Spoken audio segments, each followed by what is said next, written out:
convey the messages that I want the world to hear. Or maybe I won't share them.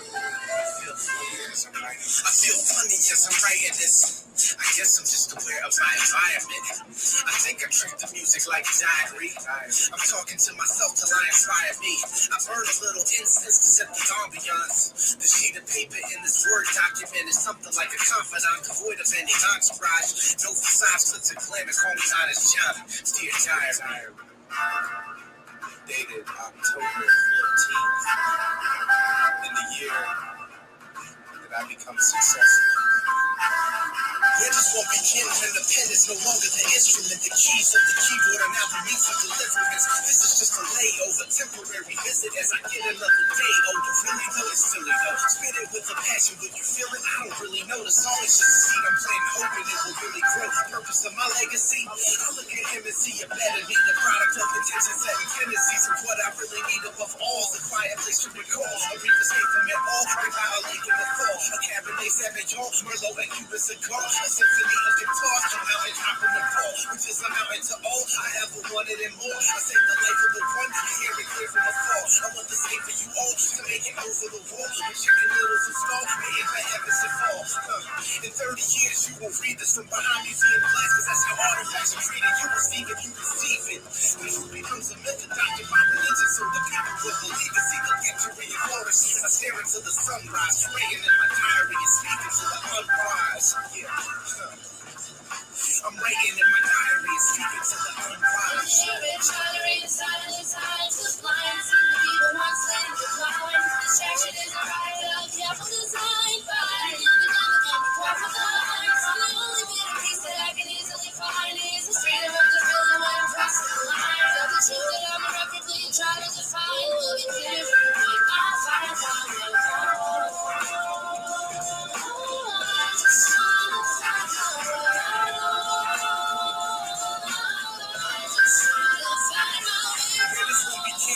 Is no longer the instrument, the keys on the keyboard are now the means of deliverance. I had conflict with my innocence. In a sense, I was different. The videos were really they salute.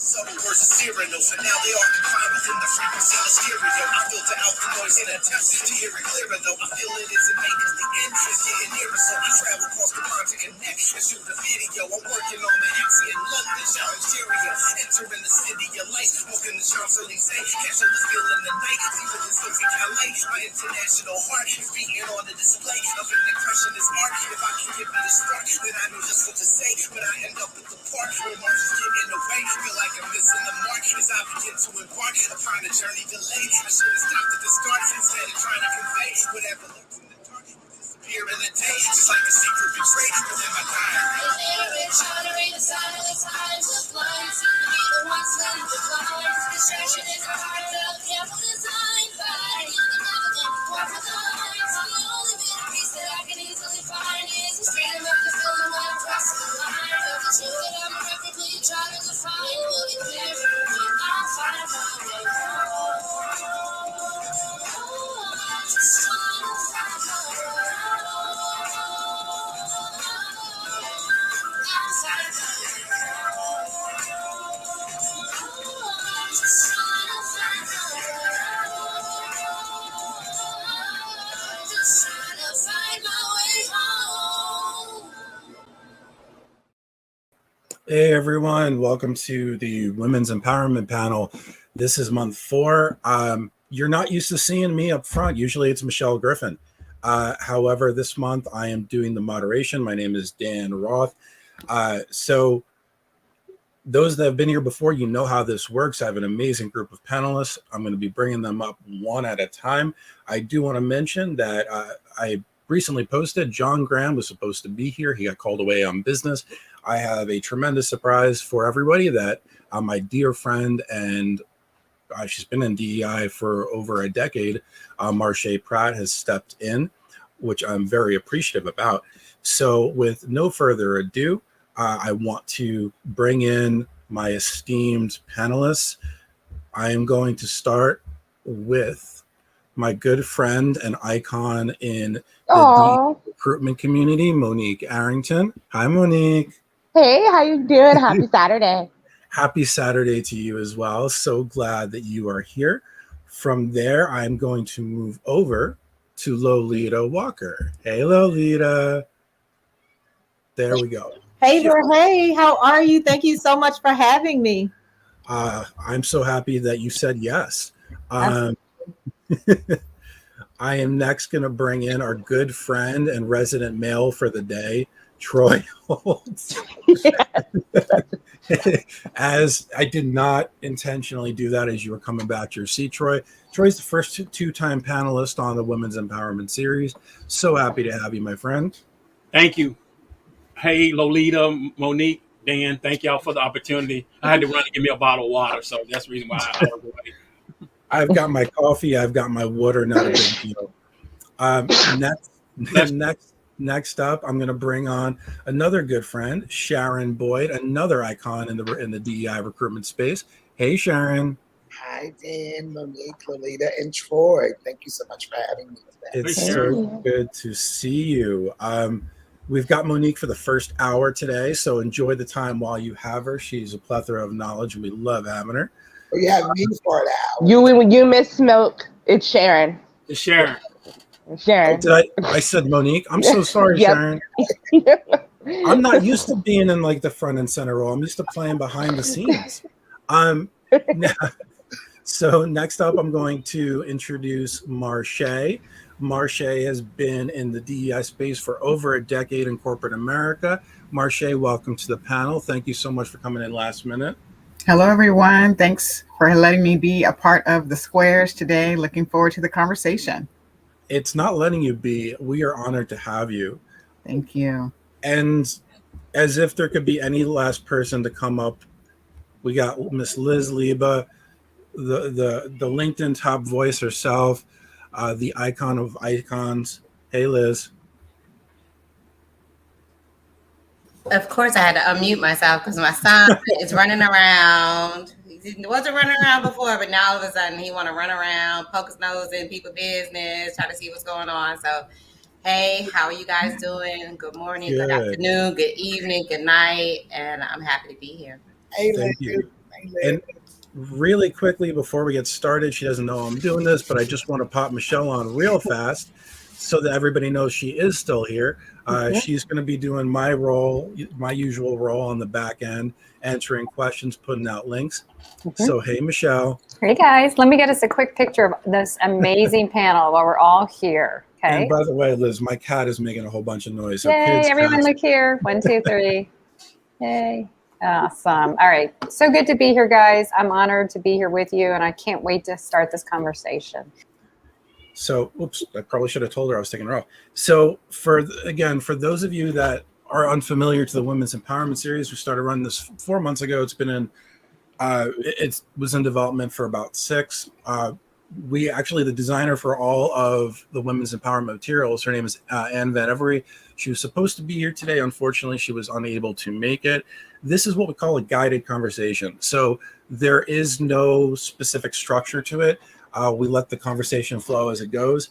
I'm going to start off with a topic, and then we'll take it from there. This is not a situation where I have to call on anyone. Just as we go through, whoever wants to speak can speak, and we'll maneuver it how we maneuver it. To the audience, thank you so much. One change that I have had to this panel is that because of the nature of the conversation, because of the opportunity for triggers, I did create a resource guide that will be shared with everybody after. Liz was very gracious to provide her 25 books by Black authors that you must read. There's material that was sent to me by Troy, by Richard Olson of the Black Think Tank, and otherwise. And then last but not least, I have to shout out the one person that made me having this panel possible, which is Future Kane. Without her guidance and mentorship, I would not have felt comfortable being part of this panel, much less facilitating. So Future, I know you're traveling. We love you. We miss you. We're here in spirit. So with that, let's get this show on the road. So when we're putting together this panel, one of the really cool things that I thought about is everybody keeps talking about equity. How do we bring up equity? How do we make this more inclusive? And the great thing about it is that we have Troy, who's a financial expert. We have two DEI focused recruiters in here. We have a historian, and we have two others that worked in the field for about 15, 20 years. So I think this is a great opportunity for us to really get started. And I know this is not the norm for this panel, but I'm going to throw it over to Troy first. And let's kick it off with a little bit of talk about the racial wealth gap. Oh, wow, Dan, this is a passion of mine. And many times I get mad and sad when I discuss it because, it's so much, people don't realize, the numbers, the medium wealth gap for net worth in America is 189,000 for a white family, and it's 24,000 for a black family. And no, I did not make a mistake on those numbers. 189,000 for a white family, 24,000 for a black family. That's the medium net wealth in America. It's a big gap. I'm reading a book called The Racial Wealth Gap in Black Banks. And if you go back and research it, it's so in depth that the FHA, when they came along, when FDR started the FHA, and how they had it set up that blacks didn't have the opportunity to get banks, even if they got mortgages. The mortgages, they paid more money if they got a mortgage, and not only that, they tricked them. They really didn't have a mortgage. They really had rent to own. It's just so much things that goes on that people don't understand what the wealth gap is in America today. Black women carries the most student loan debt. To tell black women, go get a job, go get an education, get ahead. They do that, and they compile all this student loan debt and still don't get the opportunity, still don't get the income because for every dollar that a black woman makes, for every dollar that a white male makes, a woman makes 82 cents. But if it's a black female, it's 68 cents on the high end, 58 cents on the low end. So there's just some things that need to be addressed, need to be pointed out. And I don't want to keep, because I can go on and on about this, but that's what I got to say right now. If anybody wants to pick it up, this is just a guided conversation. But I think, to start off, let me throw it over to Lolita, because I know that you do a lot of conversations. And what's your take?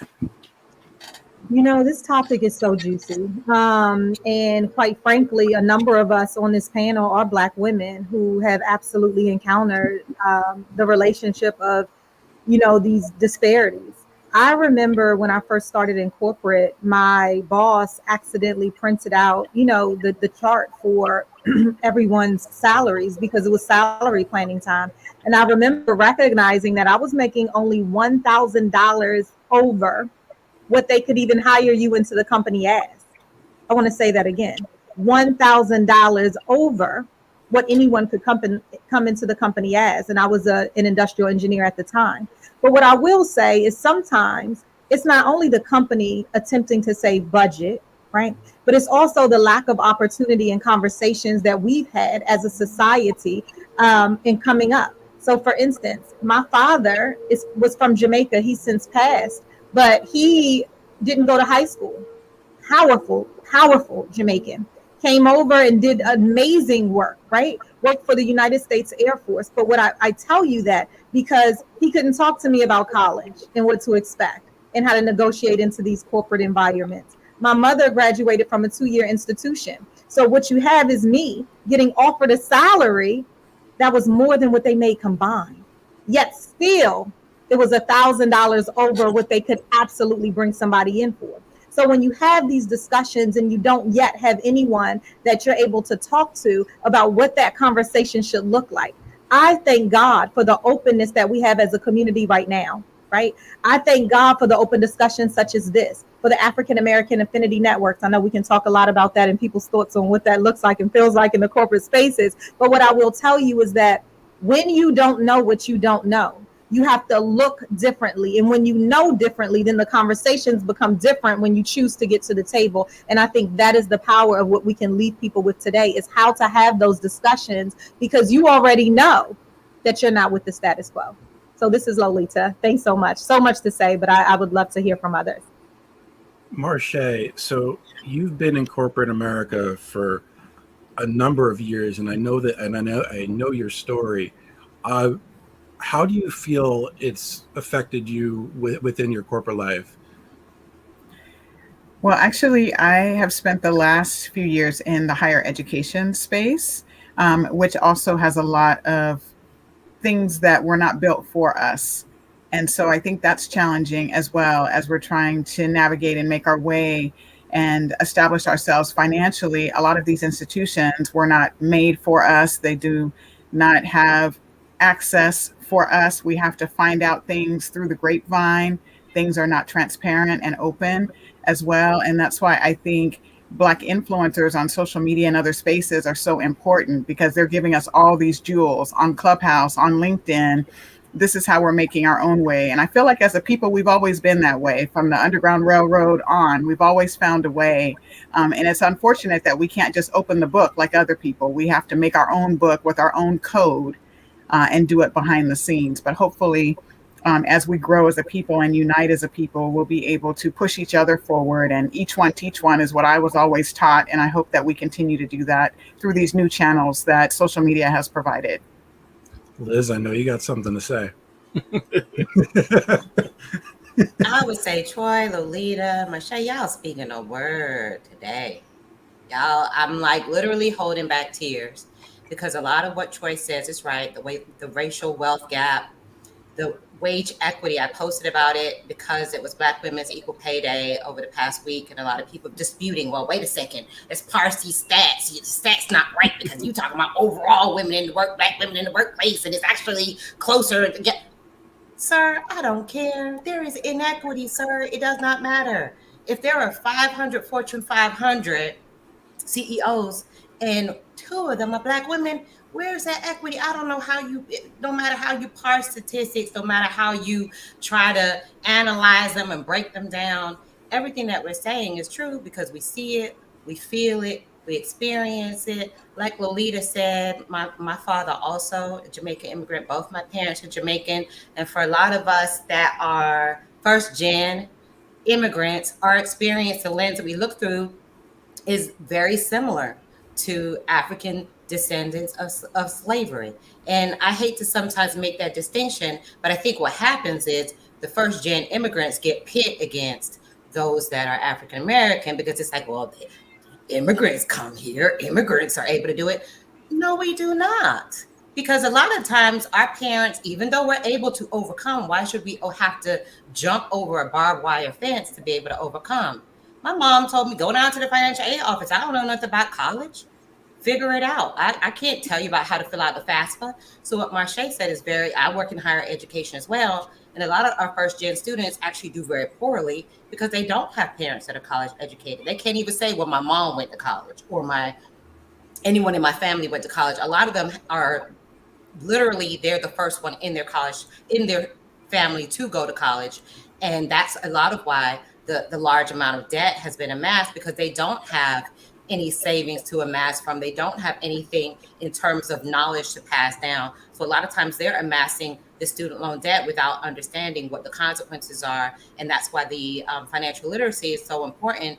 And sometimes we're sold this idea that go to college, work hard, just do what you need to do, put your head down, and you'll be successful. But then there's roadblock after roadblock after roadblock. I always say, you're trying to tell me that I have the same opportunity. You're in the starting blocks at the track at the Olympics, and I'm in the parking lot. I'm actually at the practice facility, and I'm not even in I'm not even in the parking lot yet. I'm taking off my sweats, and you're already on the first leg of the race. How are you going to tell me, as Troy says all the time, MLK said, you cannot tell a man to pull up his bootstraps if he does not own boots. And that's unfortunately what a lot of us have been sold. Yeah. This idea that there's no inequity. If you want it, get it. You can come in here, you can prove your worth, you can do what you need to do, which is why there is a lot of mental health illness. There is a lot of stress. There is a lot of anxiety, because we're dealing with the microaggression. We're dealing with people talking over top of us. We're dealing with people that are coming in like Lolita with plenty of credentials, plenty of education, plenty of know-how. And then you're like, well, how is it that Ken just got a promotion and he just started, and I've been here like 3 years, and nobody's even come to me to give me any information, and nobody can guide you. because you didn't have parents that were working in a corporate setting. So you don't know how to approach these conversations. You don't know really how to initiate anything. You're literally flying blind. And then when people say, well, why didn't you stay? You left such a great job. Most of us are leaving these environments in record numbers because we are literally losing our minds by living day to day and trudging through these circumstances that are almost so difficult to overcome that we have to exit just to maintain our sanity. The idea of us having the map and that pathway, it reminded me of what Future Kane posted about our hair as Black women and how the cornrows, people don't understand the political nature and historical nature of our hair. The cornrows were the map, right? When our ancestors, God bless them, God rest their souls, were trying to get to freedom, they would put rice in the cornrows and braid their hair. They would put directions or even a map and braid the cornrows. So when people say, why y'all so amped up about your hair? Why y'all get so upset? Hair is not a big deal. It is a big deal. And there's a lot of things that we have to navigate and negotiate and overcome that people won't understand, because that's why the historical nature of this is so important, which is why I'm so passionate about that. You don't know, as Maya Angelou said, where you're going unless you know where you came from. I'm Liz, I'm done. So go ahead, later. Oh, so whichever one wants to talk, it's over to you. I just want to add something to what Liz said. So what we hear a lot of time is that everybody has the same opportunity. People say like Oprah, they say like Shaq, different people. And what people are talking about, they are talking about exceptions, not the rules or the norms. So they bring up exceptions. And it is a struggle. I don't know if you guys read just the other day, there was a Caucasian lady in Texas, and it went on TikTok, and she said, don't hire any blacks. She was interviewing. She said, don't hire any blacks in the financial industry. And then on top of that, she says, none of my clients do not also want to deal with blacks. So that's two. So number one, we don't want the employees or advisors to be black. But also, our clients don't want to be blacks. But people tell us we have the same opportunities. That's a lie. We deal with those things that is just not publicly known. She got exposed. This happens all the time. Just want to add that. So, Lolita, go ahead, and then I'm going to move her to Sharon and Monique. Yeah, I wanted to pop in here because I think we are all so passionate about this because we're living testimonies of exactly where the disparities lay. You look around and you see it, you experience it. And so you want to do something differently about it, right? I'm very solutions driven, but it doesn't mean that we're not going to talk about exactly where we stand inside of this moment, inside of this time, because to recognize it is to be able to talk intelligently about it at the table so that you can make effective change once you get there.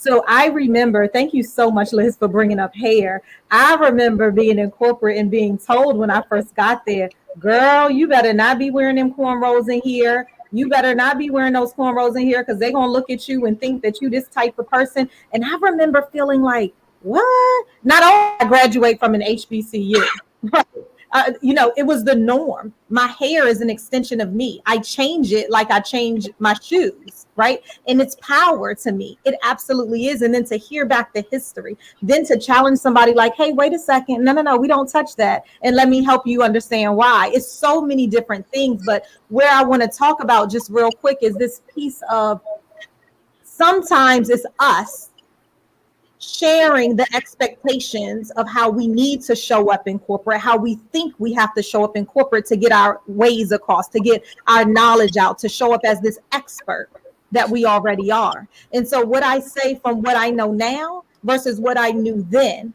is to stand on your foundation of strength. When you know who you are and whose you are, when you walk into the place, then you show up differently. Now it's a different type of society, right? So we can ask the questions up first. So I will say that I don't believe that people come to the table with the same type of, like you're green. I remember hearing that the first time, like, what does that mean? People are not so green when they come to the table because they do have an opportunity to ask questions. And I just don't want that to pass by the sidelines because we've experienced it, right? But now it's us that now need to go out and tell our younger people, this is how you show up. This is what it looks like. So choose now, but I want you to know what it's going to feel like when you get there. And I want to equip you so that you don't have to struggle the same way I did. And I think that's the power of the conversation today. So, Lolita, real quick, sorry, Dan, do you Okay. want to address John's question? Because I know John is just itching to get into the conversation. He's not here, but he want to be in the comments. Talk about, I think we need to address this. I think we're about to sit this right now. You know, Yes, Can you talk about the nuance between the experience before we get to Sharon? Because I know Sharon got some gems. No, but let she her always talk does. about it, because when I saw John's message, I'm like, somebody better get with that. Right? Yeah, because he, you know, Mr. Big Bear, he got his questions. He want to make sure his questions get asked. So he want to talk about the nuance between the experience of the Black immigrant and how that is different, because a lot of people don't really understand. And I think I'll quickly say before I let you answer, Lolita, because I know that you have gems to really share. But as an immigrant myself, you're coming from, a lot of times, my parents are Jamaican, and Lolita could probably attest to this. They're coming from a predominantly Black society. The doctors are Black, the president is Black, the nurses are Black, the pilot is Black. Your framework is Black, all Black every day, all day. You don't even, there's more of a classes where if you grew up poor, if you don't have the resources, you probably won't be able to attain as much as somebody that grew up in an affluent household, and that's generational, as we know. And a lot of times you have to work twice as hard because of that. But your skin color is not going to be a part of that equation.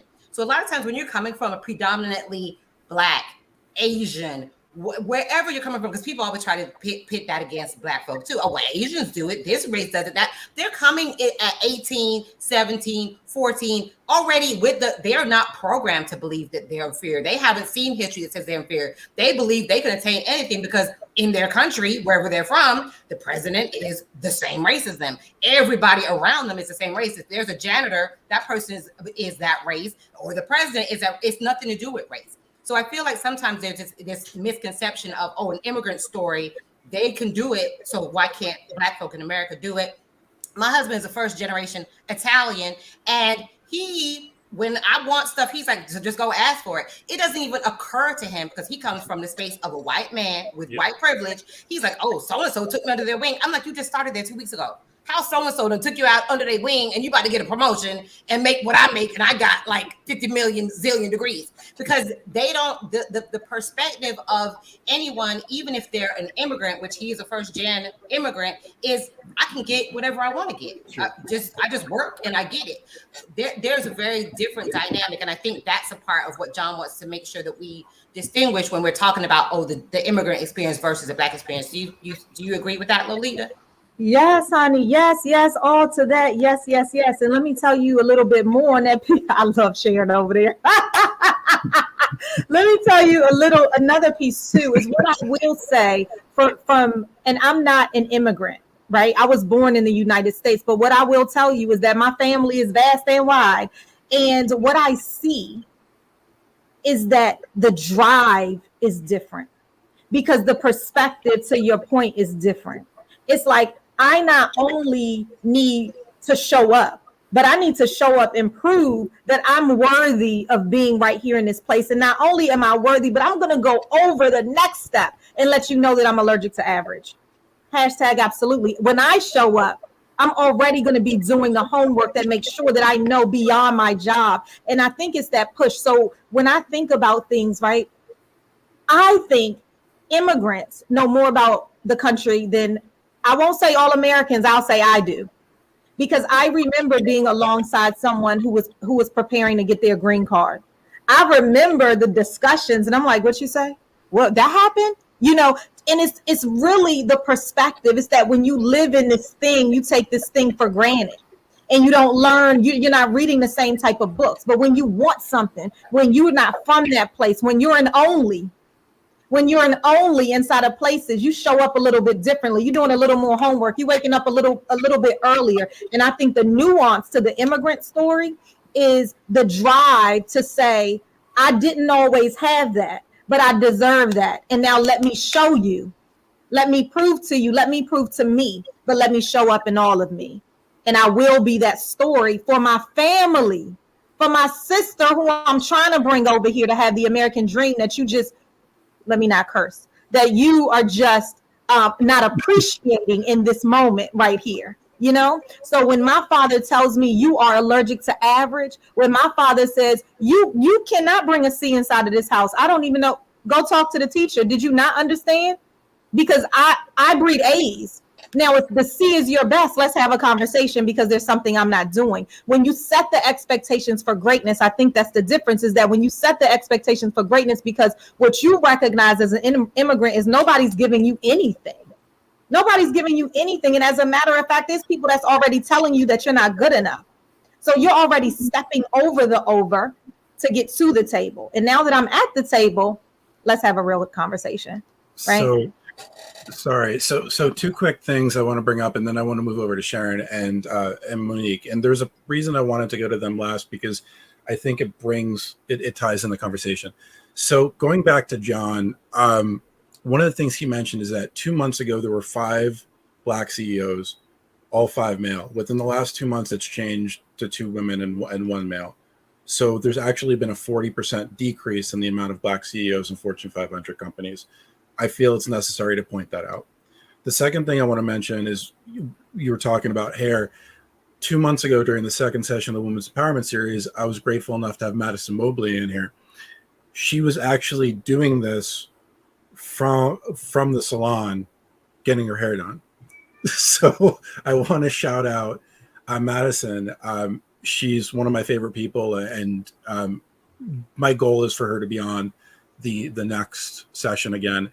So the reason I wanted to kind of bring in the rear with Sharon and Monique is because as we're talking about this, one of the aspects is, well, how do we create more equity? How do we get more people up the ladder? And Sharon and Monique specifically are putting in the work to do this throughout their diversity hiring. So I want to send it over to Sharon. And first of all, whatever you want to talk about. I know you got bombs to drop. Okay. I'm raw. I don't, no holds barred. I say it like it is. I don't sugarcoat it. So let's go here. I've been in the corporate in recruiting HR, DEI space for 32 years. I've been in there, when it was affirmative action, when it was supposed to help bridge the gap to hire more African Americans, and it was used to hire white women. I'm not trying to offend anybody. Let's just keep it real. That's what it was used for. A decade ago, diversity and inclusion came into place because the equity or the equality wasn't in when they created, quote unquote, diversity and inclusion. Again, that was used to hire white women. Being in HR, we are the first contact with the candidate. And I think that I know because HR is so white, with white women, white men. When I started, I was always the only black. I left corporate America because of that, came back, and it was still looking the same 10 years later. So until we change the face of HR, directors, CHOs, recruiting, change how we interview and have more diverse interview panels, changing job descriptions, promoting within. A lot of companies are setting all these North Star goals. We're going to hire all these underrepresented African Americans and Hispanic Americans, but you can't retain the ones that you have. Those candidates inside, those African Americans inside are hurting. They're not being promoted. There's a big equity gap. And they're having to jump through hoops to even try to get a promotion. They're still looked over. So that's why I always say that, I know that, a lot of people have been in the DEI space and they believe in slow, measurable processes. Sharon Boyd does not. They haven't worked. We're still where we're at in 2021. So with that being said, we have to make bold initiatives. If your DEI initiatives are not focused on equity, justice, equality, then you're doing a disservice. You know, we can't keep checking box. Okay, let me start. Chief Diversity Officer, they're Black.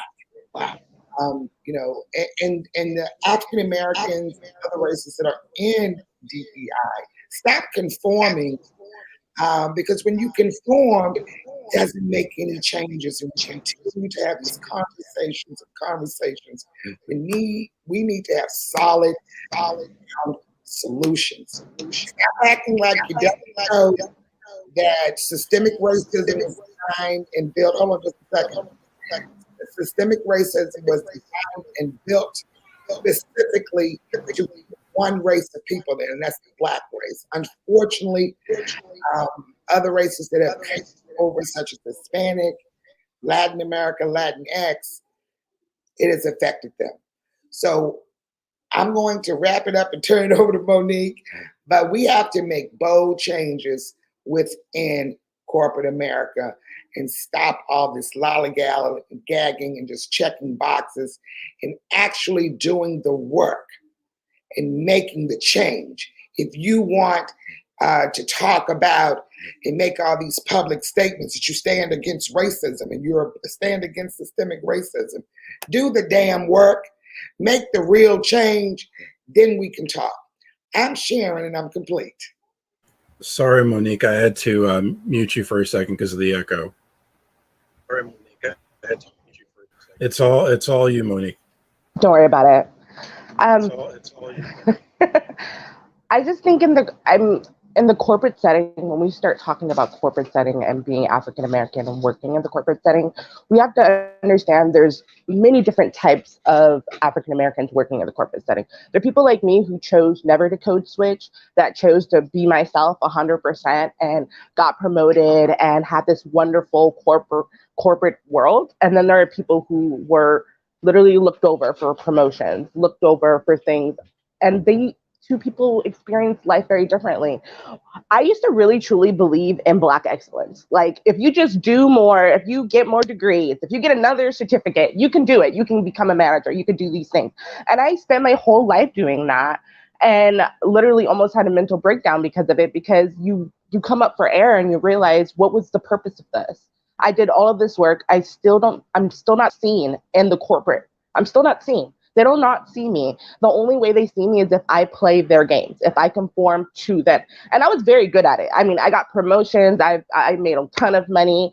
Now looking back, I realize having to go to work every day and sell a bit of your soul to be able to assimilate is just not worth it. And we have to start teaching younger generations, as well as people that are the same age as us, that if you want to work at corporate, you need to set boundaries. You need to be able to know what you want. You need to be able to communicate those things. So I think, far as like just being Black in corporate, we really need to talk to each other more. I remember when my first job, there were 3 Black women and none of them talked to each other. Had we talked to each other, we were all young, we would have realized we were all suffering and we were all going through issues. We could have been a support system for each other. And unfortunately, that didn't happen. When we talk about diversity recruiting, something I specialize in and breed and love, most people that do this work, that try to bring equity, they're like, oh, you know, we want to hire 50 Black people. We want to hire, however, they have no retention plans. These people leave within the first 6 months to a year. They go to another company, same thing. If you look at job hopping like I do, so I look at resumes all day long, you'll see African Americans and Hispanics tend to job hop way more than anyone else. Why? Because of microaggressions, because of them not being able to thrive, them not getting a promotion. So I think the real focus when we talk about recruiting and bringing in more senior leadership is more about the retention aspect. How are you going to create a psychologically safe environment for candidates? How are you going to make sure that your job description is inclusive? How are you going to ensure that their boss actually has a real retention plan for them? Like, what's going to happen in 6 months, a year, 2 years? What does this person look like? How will they mesh in the team? How is their background, their cultural background, going to add value to the organization? But these are conversations that most leaders don't want to have. When I'm talking to clients on a daily, they always go, hey, Monique, I hear you do diversity recruiting. I would love to hire, let's say, 5 Latino women for their engineering team.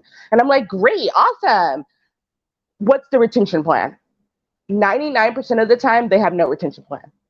They have none. They don't even know. They're looking at me like, the retention plan is, I mean, eventually they'll get promoted to an engineer, they'll do this, they'll do that. And I'm like, no, how are you going to keep them? Like, how are you going to keep them? What does that look like? Can you explain? And then we start talking about policies, right? Like, I'm a big advocate of anti-racist policies within orgs. I don't know how many times I've been in HR and, constantly a manager is being, written up for aggressive actions towards one total demographic, and they don't get fired. They don't get let go. There is no punishment. There is absolutely none. And when we see that as African Americans, that type of thing keeps happening over and over again, it's not a safe environment for us. So we leave, right? So I think really the bigger conversation we need to have is more about policies, holding people accountable, and some type of retention when we talk about corporate America. But And I'm done. let me piggyback on that a little bit, because we can set these policies. But if we're not holding people accountable, like you said, and that's where the problem is, still the good old boys club. It's still that, we can set all these policies in the world, but if people are not really holding themselves, and that's leadership, and holding internally the employees, those managers, those leads, nothing is going to change. We can set all the policies we want. If we're not implementing them correctly, that's where the problem lies in corporate America. It's too much passing the buck. I heard one time, there's levels of microaggressions. And I was on the phone, on the conference call, and I came up and I said, well, a microaggression is a microaggression. There's no levels. There's no levels whatsoever. It's a microaggression. It's just so much bigotry and so much unaccountability that happens in corporate America. So we're going to have to change the leadership. And let's remember that everybody, the skin folk ain't kinfolk. And I'm going to say it. If nobody else going to say it, I'm going to say it. So we can't just put people, because most of the time people getting these high level roles and they conform. Sharon doesn't conform. So Sharon is always the bad guy. And I'm okay with that because this is serious for me. I could lose my job for it. I don't care about that. It's serious for me because I'm tired. George Floyd's lynching changed my life. I saw what my ancestors saw. I can never get that out of my mind. So just to think what they went through and what we continue to go through, corporate America has to play a part in reparations for the American descendants of slavery as well. Let's just put it on the table. They must play a part in it because they benefited off the blacks, off the backs of American descendants of slaves, and it continues to happen, and we get no equity. So in recruiting, I have not seen the needle move the way it should have because I've been in it for 32 years. We need to stop hiring recruiters that don't have any diversity experience, don't even know what it is. Half of the time when they come to interview me, they come to interview a beast, and I'm sitting here going, well, you don't even know anything about diversity. So we got so many problems. We need to tear it all down and start from the bottom. That's how we make the change. Thanks. It's over to you, Dan. So that's a great point. And I think that my initial thought before you said that was, where do we start? Because, I can only name a handful of DEI focused recruiters. In fact, it's you two and Mintech Agency that I really look at as being the main three, along with Luna with Zuna Executive. But then you made the statement, we have to start with the ground up. So what is the foundation that we have to set? Can I just pop in real quick? Just really quick. As we were speaking, I just want to remind folks who are in the corporate setting. John's not on the line today. He's traveling, but if he were here to talk about plantation theory, then I know that the conversation will open up a little bit. So if you don't have the book, make sure you go check it out. But this is the thing. We as Black, there it is. We as Black professionals, as power players where we are, right? As coming to the table as greatness. And if we're sitting inside of a corporation that doesn't value us, and there's many of us sitting in those corporations, guess what? Go somewhere else. It was the narrative before that we had to stay within that environment because we had to come out. You know, everybody worked at this company, your mama and your mama's mama and her brother and that cousin all worked at the same company. So you had to go there. No, the narrative is different. And now we have access to that. So when you are not feeling value, do not feel that you have to stay. If you feel as though your voice isn't being heard, is that you are not growing, yet you are coming to the table and on your IDP, your work development plan, you're putting, hopefully so, you're having these discussions with your managers and putting your personal and your professional development needs right there. So you're having these open dialogues. You're talking about where you're going to be next year and 5 years out. If you're not having those discussions, hello, start having them today. And then if you are having them and you still are not being seen for the value that you bring to the company, know that you will be valued somewhere else. So leverage this opportunity to go talk about what you're doing with other companies, because you might be surprised that you are doing the job that 4 other people are doing somewhere else. You might be surprised that you are worth $50,000 more over here because they are missing that one component that is, guess who? You. You might be surprised as you continue to talk just how, we get so complacent because we're good at what we do. And when we show up, look, our 100% is somebody else's 80%, right? Our 80% is somebody else's 1,000%. We already talked about how we come to the table knowing that we're #absolutely greatness, that we know where we stand, especially if you have immigrant parents. What if you are an immigrant? So when you start knowing this and knowing what the environment is, understanding what the culture is, you're either going to do the work and conform so that you can, because you've chosen to be there. It's a choice. Now, if you choose to be there, I want you to understand the language. I want you to now be able to be heard and be seen differently so that now you can progress. And when you do progress and you're sitting up that right there, when you're sitting at that table, now here's the question for you. Who are you looking back and bringing on with you? When you're in those conversations, I want to know whose name are you sponsoring at the table, because that's how you got here, right? I want to know what you are doing, or are you forgetting where you've come from? We owe ourselves and those behind us, if you're going to stay in that environment, to help shape, and I don't know what Sharon's going to say for how you shape an environment that looks more like the diversity that we need to make better decisions.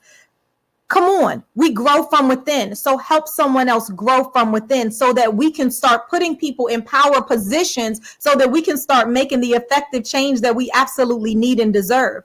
Outside of that, quite frankly, it's tough for me to hear the issues that sit in corporate if I don't hear what the individual is trying to do in their position, right? You could be the janitor. What's happening there? You could be on a team where you're not managing people. Okay. Who are you meeting with? What type of discussions are you having? So I'll just leave it there because I love this type of stuff. But I want us to make sure that we are sitting with ourselves and saying, what is in our control? Mind you, it might not feel good. It's going to be scary for you to step up at the table and have a voice because it's something that they're not used to. If you want to change the culture, you have to do it intentionally. And when we want to change the culture, we do it. Well, doing it intentionally also don't always work. Being in corporate America for 32 years in the HR space, I want to read John's point because he made a valid point. Leaders don't set the tone. They conform to the tone that construct requires them, and I don't have my glasses on, them to, in order to be deemed safe stewards of construct. I love that, John. But let me say this. You can have a seat at the table. You can you can have those conversations. But if those conversations are not valued, if those conversations are not continued, if that was all it took, Lolita, we wouldn't be where we're at today in corporate America. I'm sorry. I have to push back on that. Being in corporate America for 32 years. If that was all it took, why are we still talking about equity for underrepresented people in 2021. But but listen, it's not all it took. It is making sure that you come to the table and make sure you start with that. There's so many people that are not doing that. Listen, I was in corporate also, and I do, because you have a different lens being in HR. I started off in industrial engineering, I did, but what I will say is that either we're going to start to do work, and I would love to hear your opinion on what that work looks like. I know we need to do work, but what does it look like? Because what I want people, this is selfishly Lolita, to be able to walk away with today is, I'm not doing this, but I have 5 other things that I can show up with at my job on Monday and start to do. So I'm not saying that we're going to break the mold over these disparities that's been over 150 years for some companies. Oh no, I'm not that naive to say that. But what I will say is, if you choose to sit inside of an organization for 30 plus years, for me almost 20 years, for some almost 5 years, and you choose to be in that space, then I want to hear what you are choosing to do every day in order to help chisel at that mold that needs to be broken at that foundation. Well, what I do, and with I'm quite sure many other African Americans that are in this space, we have chose to show up. We have chose to fight. And some of us, it has affected our health because we're fighting the fight that we can't win because we do not have the societal power. Let's make that straight right now. We don't have it, but we can continue to fight. I'm not saying give up, but if your voice is not being heard at the company that you're at, and you feel that you're showing up, being your authentic self, you're raising concerns. We can report incidents. We can report things. We can go to HR. We can have a voice. But a lot of people are fearful to speak up and show up because of labeling, microaggressions, not being promoted, just making their lives unbearable. I hear it from employees. My inbox is flooded every day with 100, 200. Can you help me get out of this job because this is going on? Monique, it's not just showing up and giving, putting your input in and doing this, that, and the other, because if you are not in a position to make change, it's not going to happen. Believe me. I see it every day, and it's sad that we as African Americans are not valued, and our opinions are not valued, and then we have our own people that are in those roles that look like us. As I said, everybody's skin folk and kinfolk that has conformed to the way, and they have the ability to make change, but they're not. So we have to call a spade and say what it is. Because if we keep, and I don't want to curse, going around in circles, because I was going to say something else, it's Saturday. If we don't really come together, and I agree, read Plantation Theory. It got my mind, now it has me somewhere else. I done gone even further to want to just go bam. We have to come up together as a people first to figure out how we're going to fight something that we've been fighting for over 150 years. So this is deep. We can't keep making excuses and talking about these slow measurable processes because they don't work. We need bold action, and we need it now. So real quick, I want to chime in because we only have Sharon for about the next 5 minutes. And I do want to say thank you, Sharon. You got me for about 30 more minutes. Oh, like, okay. You're come here and drop bombs and then talk about I gotta go. And then leave. Hey, You're not getting me to start shit so we Okay, so time out. I'm from Jersey. I curse all the time. I don't care. I don't give one shit if you curse. Go ahead. If LinkedIn wants to kick me off for cursing, I accept full responsibility. I'm not going to shut the F up for anybody. John would be upset with me if I also didn't mention that the foreword to his book was written by Dr. Joy DeGruy, who wrote Post-Traumatic Slave Syndrome.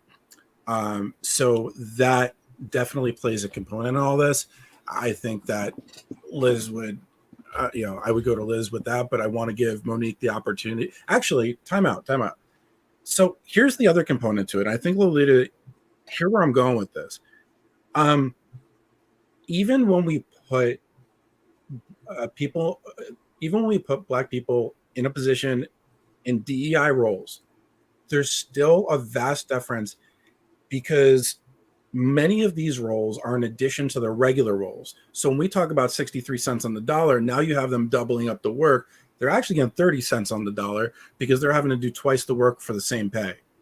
So I want to throw that out there. Marche, I want to send it over to you and then Monique, because you're in higher ed, you've been in this space, you are a DEI leader. I have a feeling you got something to say on this. Hey, Dan, before Marche, can I add something real quick? Yeah, go ahead. Sharon said, Sharon, I agree with you when you said it starts with the leadership. And I've said this over and over again, until the leadership decide we want to change the culture, we have a commitment to change. Nothing's going to change. Everybody at the bottom, it's still going to be the same because the leadership's got to decide, hey, we seriously are committed to making a change. The organization takes on the atmosphere and the characteristics of the leadership until they start saying, hey, we want to have diversity on the board and females on the board. So they start changing and actually doing that instead of just saying that. It's still going to be the same. And I've said this before. I'll go to a company and I'll go look at their website. I want to see what the board look like. What you say is one thing, but when I look at your board, that's the true representation of your company and your leadership. And I want to say one more thing before we go to that on the recruiting part. In today's market, it's no longer an employer market. It's no longer, it won't be for a long time. This is a candidates market. And candidates are going to look at your leadership. They're going to go look at the team that they're working on. They're going to go look at the overall company. And they're going to decide whether they're going to go to the company that has receipts. And it's only two, and I'm not going to name them because it's not going to be fair. But it's only two companies now that has receipts that are Fortune 500, Fortune 1000 companies. The rest of them, do your job. Marche, I'd love to have you chime in, then we'll go over to Monique. Woo, okay. I just want to say I'm just so blessed to hear these perspectives. These are things that I just feel so deeply, everything that you're saying. And I just want to add just two more things to what Lolita and Sharon were saying. One is that we have to stop asking the oppressed to make these changes and doing it for free. We can't continue to do that. I love the idea of an employee resource group and having support and this kind of thing, but it's not our job to fix this company. Senior leadership needs to handle that. In addition, I would say sometimes folks just have to be fired. There are some people that are not going to go along with the DEI principles that the company is proclaiming. There are some managers that are outcome oriented. They're not people oriented. They don't know how to manage people. They don't know any basic DEI principles, yet they're held accountable to uphold those principles. So sometimes we just have to do the hard thing, like Sharon was saying, be bold with what we're doing and fire the people that are not going to carry the banner of DEI in the way that the company portrays themselves to be. So again, I agree with Sharon, call a spade a spade. In addition, I agree with Lolita in the sense that if you're going to stay with the company, do what you can to make changes. But I would say, and what I've said to senior leadership is that we can't build it on a foundation of racism. We can't make the house better when the floor is dirty. So either you got to get a new floor or you got to clean it all the way and then start over again. So sometimes you have to dismantle some things and start all over, because if you're building it on a shaky or dirty foundation, it's not going to be successful anyway, no matter how many boxes you check for diversity. And the last thing I would say is that diversity is not just about race. People think that that's all we have to do is have more people of different races and ethnicities in the room or at the table making decisions, and everything's going to get better. And that's just not true. We have to start with policy and structures and dismantling the things that created these structures in the first place. And I'm done. So really quickly, I see John messaging all the time, constantly commenting. John, if you're messaging this much, where the fuck are you? What the hell are you doing? I'm just going to call a spade a spade. But Lolita, she said a whole word just now. Fire their asses. That's the problem. Everybody gets tapped on the hand. Oh, well, we're going to give them some training. What? And I've said this, and it gets me in trouble, but I really don't care. Training don't do a damn thing unless you're taking some anti-racism training. I don't believe in unconscious bias training. Doesn't work. I don't believe in none of that mess. We need to restructure diversity, equity, and inclusion and now belonging. Equity, justice, and equality. That's where it is. That's where it should be focused on, bottom line. And fire all their asses and hire new people, bottom line. Monique, please. Sorry. I'm not laughing at Sharon. I'm still laughing at the John thing. I am bad. No, that's radical. Sharon, I would love to hear you fire somebody. If companies just hire me, I will come in and get rid of all of those people. And then I will hire you the right people to come in here. Monique and I will bring you in the right people. Monique.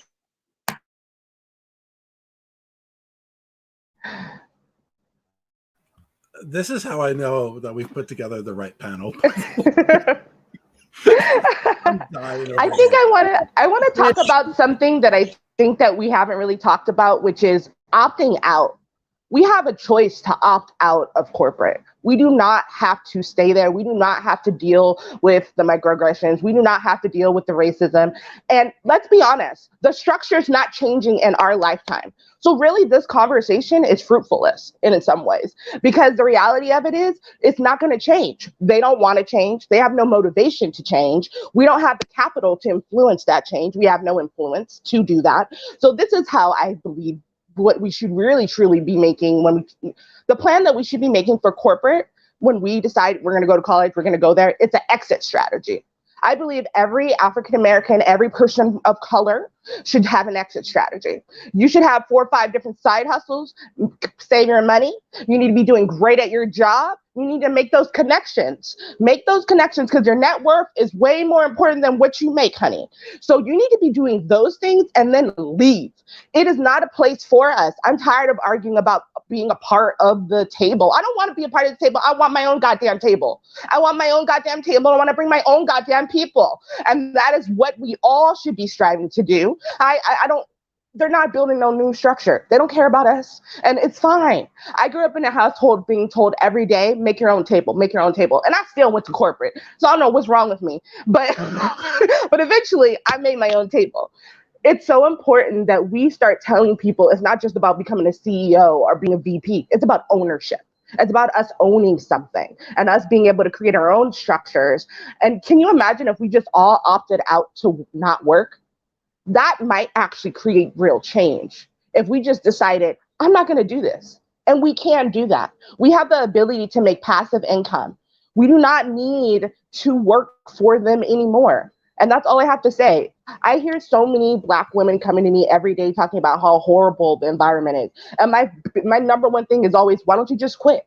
And they're always like, but I need the money. I'm like, okay, let's figure out how we gonna get you this money then. Let's figure out how we can get some residual income. Let's figure out how to get your credit score up. Let's figure out how we can maybe get roommate situation if you need to. Let's live as a community again. We need to get down to basics. And those basics are not sitting there asking for a seat at the table.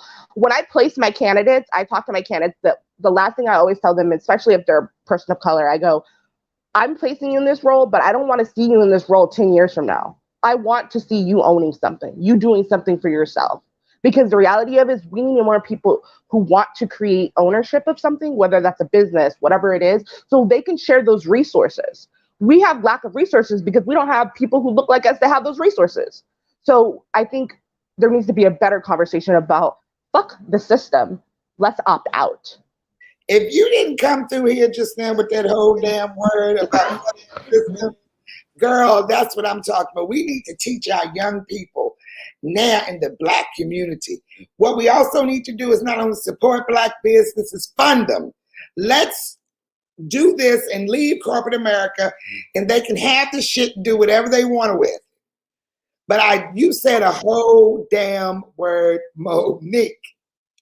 Fund them and hire them in. I see Liz coming off mute too, but hire them in. You know, quite frankly, where are our Black businesses that we're hiring in? Far too often we're using these other companies and we're not even giving our people a chance to come in and do the work. Our small businesses matter, whether it's training, whether it's for procurement, whether it is for whatever you're bringing a contractor in. Why are we not leveraging the power of our diverse candidates? And so that is something that if you're in that role, you can do if you own in a budget. So there you go. Write that one down too. Here's something else is the thing. I didn't know about entrepreneurship. So let me tell y'all how green I was in my almost 20 years. See, I needed this discussion. This is what I'm talking about. Now the conversation is absolutely here. So there's no way you can say you didn't know. So I didn't even know, y'all, that people had businesses and were in corporate. Like, who had another job? What? I didn't even know enough to know that. It wasn't, I'm telling you, and it's because I didn't come from anybody who had there was no entrepreneurs in my family. I'm the first one. It was go get yourself a good job. First of all, go get a degree and get it in a science or a math. Like, let's get some STEM going. Then you're going to get a good job with a good paying salary, check. Then you're going to stay in that job and you're going to move up. You're going to get the training that they give you, check. Then you're going to retire, get the gold watch, and you're going to live happily ever after, move to Florida, move to Jamaica, and there you go. That is what life looks like. I didn't even know, and I'm smart. I had 2 degrees, right? I didn't even know that people were out here with different hustles. Where the hell was I? Working all of these hours. I didn't know until I was about to leave, y'all, that people had companies. I'm like, companies? Can I get down with your company? Like, companies, talk to me about what does that even mean? And when I left corporate, when I said no thank you for the job that I was offered, and I said, what am I going to do? I will tell you that my first thought was, I'm going back to corporate. I was making really good money. Like, thank you, right? And that was it. But I didn't have anybody to talk to me about everything we're talking about now. So what you don't know is what you build yourself upon. But now it's open. Okay. So I said, you know what? I started asking about my strengths. What is it that you think my strengths are? Started talking to my past employees, started talking to people that were around my network, and it all came the same thing, right? I know my superpower.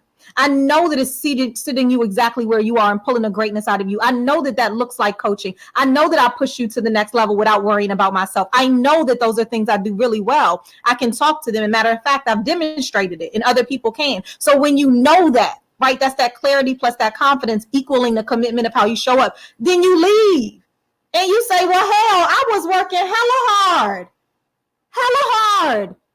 And nobody recognized me. I felt like I was being recognized until you leave, until you breathe, until you choose that freedom. Like, that's what John's talking about. So all I say is, if you choose to stay, I'm not judging you, but then navigate the system so you show up and move up with the intention that Monique talks about. Like, what is your end game? If it's here to get the money so that you can start your own, if it's here to get the money to pay off X, Y, and Z, make that your goal and push it. Be clear. If it's here to gain knowledge for somebody else to pay for it, make that your goal and push it. I want to see it on those IDPs. I want to hear you talking about it with your 1-up managers and your 2-up managers, because you have a goal in mind. I didn't have a goal in mind. Now, I was good at what I did. I just didn't have a goal in mind. I could have, been a little further up.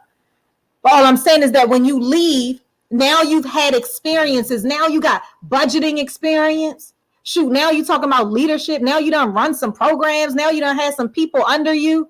Like, that is now what you're going to leap into. So choose, but make sure you're clear on it. And talk to people, ask people questions. Stop thinking that you sound crazy. No, ask the questions to get the answers that you want. Find the people that know the answers and make a one-on-one with them. Get in their calendars and sit across there. Forget about titles. The CEO has a calendar, got an admin. What's wrong with you? You already have a no. Walk into the office and ask for the meeting. You already have the no. Be bold while you're there so that now you can be even bolder, bigger, better, bolder when you leave. All right, that's all we talk.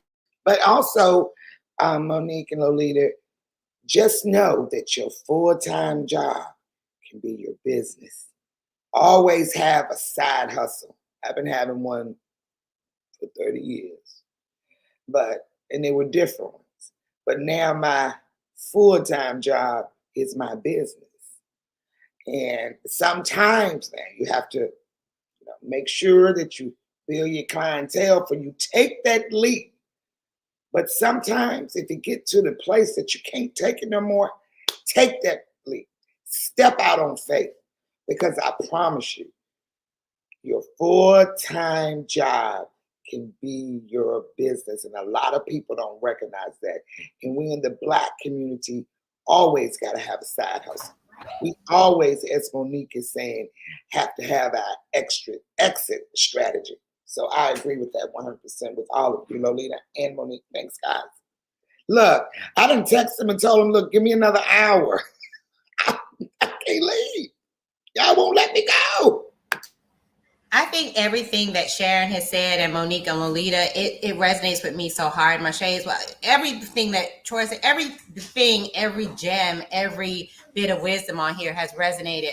Because at the end of the day, Monique is saying something that is the truth that we all know. And a lot of times Lolita said, it doesn't get said. This is not going to change tomorrow. This is not something, I know Dan gets real sad when we say that. And I hate to break it to you, Dan. But these are the conversations that we have amongst ourselves. We already know these people don't want to change. No matter how, Martin Luther King said it best, we talking about integrating people into a burning building. John says it all the time as well. And part of that is why he wrote this book when we're talking about plantation theory, in that these constructs were created 200 years ago. The construct of race was created 400 years ago. So this is not something that we can just magically say, oh, let's just talk. Let's, go man up, boss up and tell them this, and this, and DEI, go in and do your work. And we're going to get more diverse people and more voices, and all skin folk ain't kin folk. And we just going to, Black people going to get everybody in here. And we're going to take, it doesn't work like that. If that was the case, it would have happened a generation ago during the civil rights movement. If that was the fact, none of this would even be something that would need to be discussed, because we would just go to them, hey guys, can y'all just change it? And they'd be like, oh, for real? My bad, sorry. And it would just all change. Clearly, as John said, there is, for those that are in power, power never just gets like given to you. Just like, oh, you want power? Go ahead and take some of this power. I got all the buffet and you hungry? Go ahead, come on. It doesn't work like that. If that was the case, we wouldn't have, I'm reading Caste now, as Dan knows, by Isabel Wilkerson. We would never have had the Holocaust. We wouldn't have had genocide. We wouldn't have had indigenous folk being murdered and killed. We wouldn't have had raping, sodomizing, lynching. This is all what has happened to our people. This is why they don't want to teach the real Black history, because real Black history is CRT, which teaches us that this country was founded on racist ideology. Why were we 3/5 of a person? Because in the South, they didn't want the South to have more control because they have more population. Oh, y'all got enslaved folk? We're going to make those 3/5 of a person so that you guys are not able to dominate when it comes to government. They don't want to teach that because it's guilt, but it's okay for our children to only see in the textbook slavery. When they open up the textbook, the first thing they see about Black folk is slavery. So it's okay for our children to feel some kind of way about that, but we don't want white children to feel guilt about this country and you're blaming. It's not about blame, it's about reality. And the truth of the matter is this country has always had racist ideology. The foundation of a lot of what Troy is talking about in terms of inequity with wealth is in the inability to live in certain neighborhoods, inability to even work. It is criminalization of Black folk because after emancipation, if I catch you on the corner, you're a vagrant, you're going to jail. And now guess what? I get to work you on the chain gang, and now you're a slave anyway.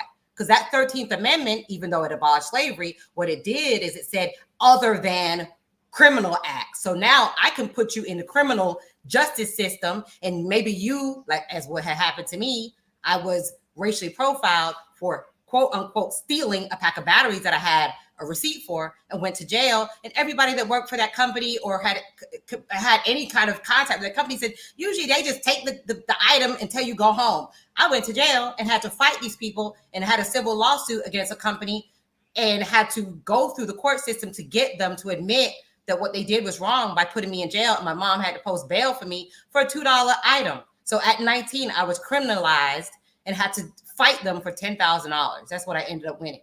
I don't care if it was $1. I didn't do it. I had my receipt. When my mom picked me up from jail, she said, why didn't you just sign the paper. They were going to let you sign the paper, just admit that supposedly that you did it, and they would have sent you home. You'd be back in the dorm, in your college dorm.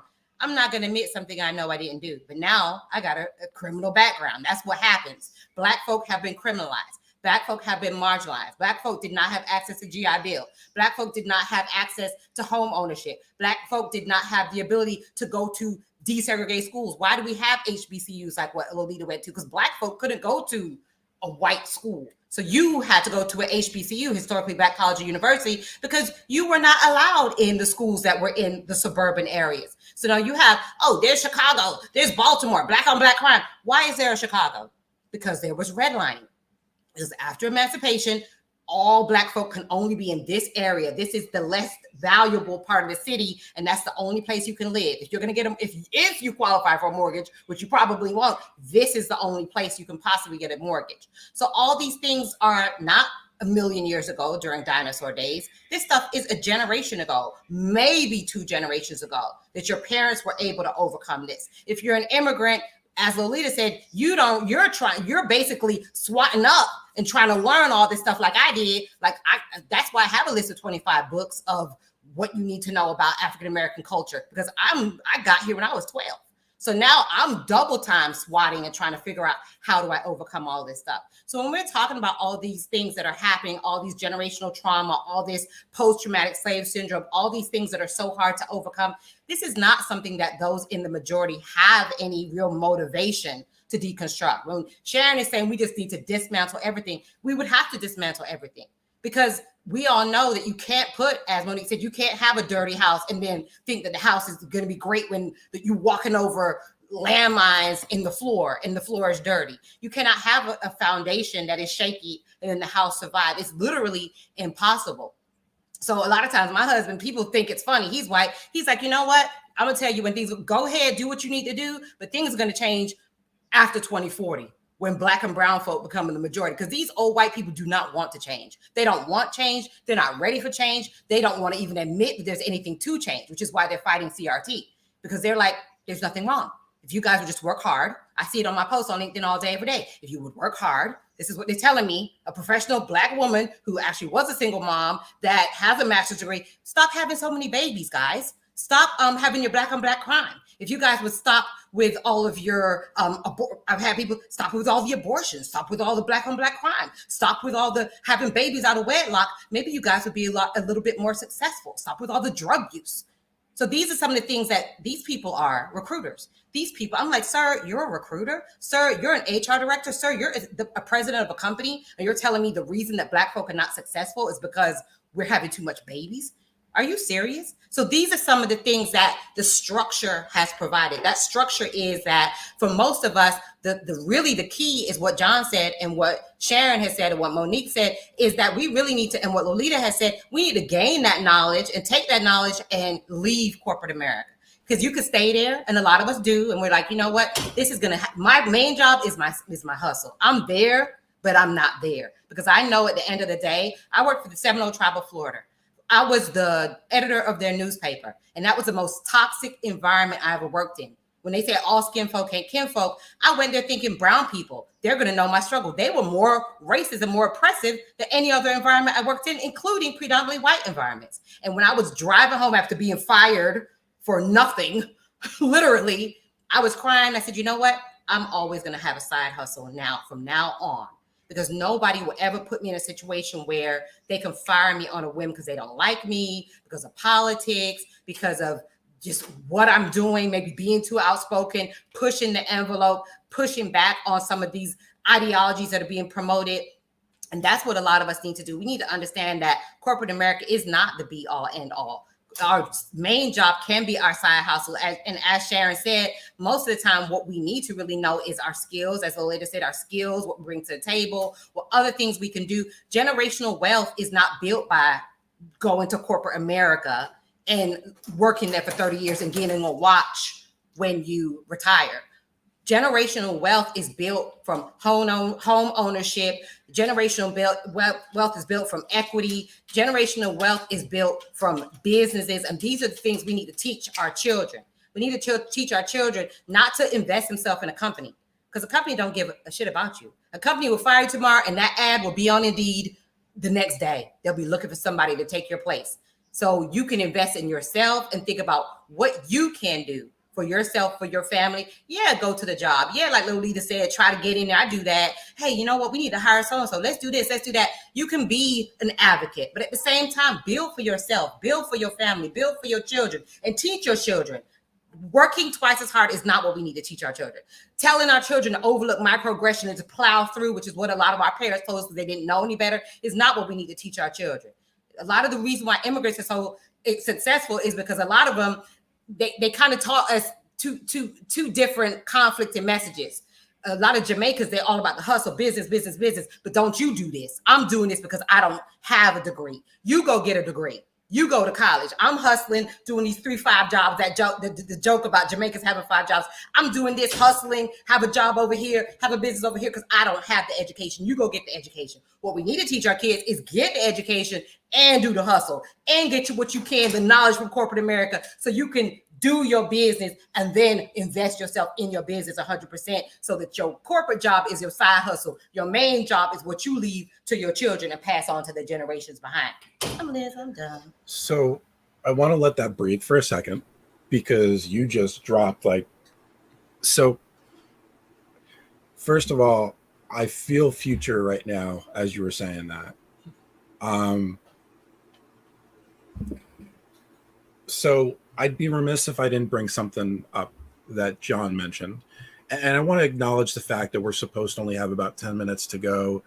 But I'm flexible. This is too good a conversation. So there's 2 things. One is that I brought up the idea to John about 2040 when it shifts. And his response was, Dan, what does it matter if white people are minority if the top 2% control everything else? That's true. It's true. So even if there's a shift, that doesn't mean that there's a shift. And I want to bring that up. The second thing I want to say is this panel is, I'll just say it because Sharon got me started, is fucking amazing. But here's the thing, and this is the problem. I see everybody commenting, yo, where's the other people that look like this? Dan, I was going to bring that up. So here's the thing, everybody, if you know somebody that's in your circle, have them watch this. LinkedIn, pay attention, because I guarantee you're not going to put this up front for everybody to see, but this is the thing they need to see.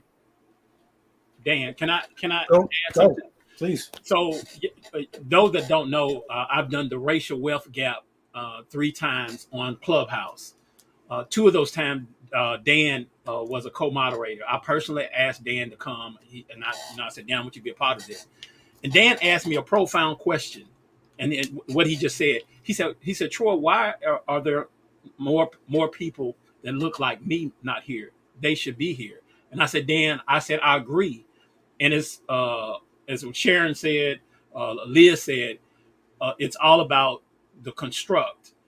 Those people don't want to come and be a part of that because, as Leah has just said, the people don't want to admit that there's issues, there's problems. As Leah says, that people bring out certain things on her post.